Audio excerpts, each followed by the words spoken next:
नवापूर तालुक्यातील विसरवाडी येथे 18 महिला बचत गटांना मंत्री डॉक्टर विजयकुमार गावित यांच्या हस्ते शेळी गटांचे वितरण। आदिवासी विकास विभागाच्या विशेष सहाय्य योजनेअंतर्गत निवड झालेल्या महिला 18 बचत गटांना शेळी गटांना वितरणाचा कार्यक्रम आज राज्याचे मुख्यमंत्री डॉक्टर विजयकुमार गावित यांच्या हस्ते नवापूर तालुक्यातील विसरवाडी येथे संपन्न झाला।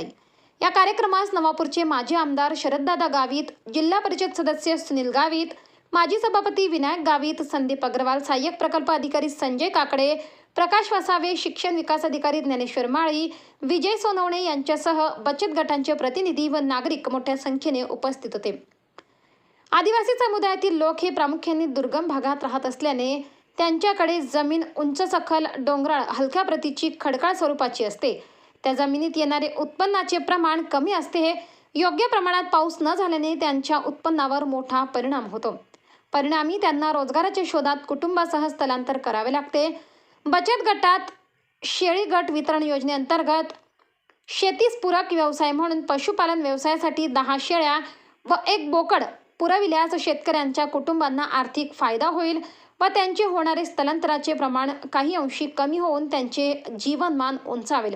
हा योजना राबवण्याचा मुख्य उद्देश असल्याने यावेळी मंत्री डॉक्टर विजयकुमार गावित यांनी सांगितले। तसेच यांनी जिल्हा विकासासाठी ज्या विविध योजनांची प्रभावी अंमलबजावणी सुरू आहे त्याबाबतही उपस्थितांना माहिती दिली।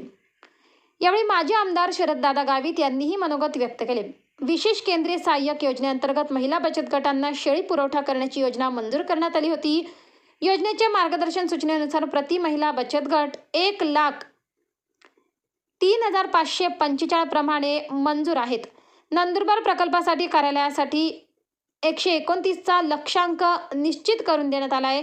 त्यानुसार नंदुरबार 12 गट, नवापूर तालुक्यातील 103 गटांचा समावेश आहे।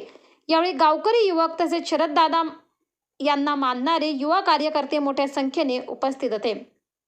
सातपुडा एक्सप्रेस न्यूज नवापूर, मुख्य संपादक सुनील गावित, नवापूर। विशेष केंद्रीय अर्थ सहाय्य अंतर्गत महिला बचत गटांना शेळी वाटप कार्यक्रम डॉक्टर विजयकुमार गावित साहेब आणि माजी आमदार शरददादा गावित यांनी आम्हा बचत गटांना शेळी गट वाटप केले। तरी आम्ही सर्व महिला शरददादांचे व डॉक्टर विजयकुमार गावित यांचे आभार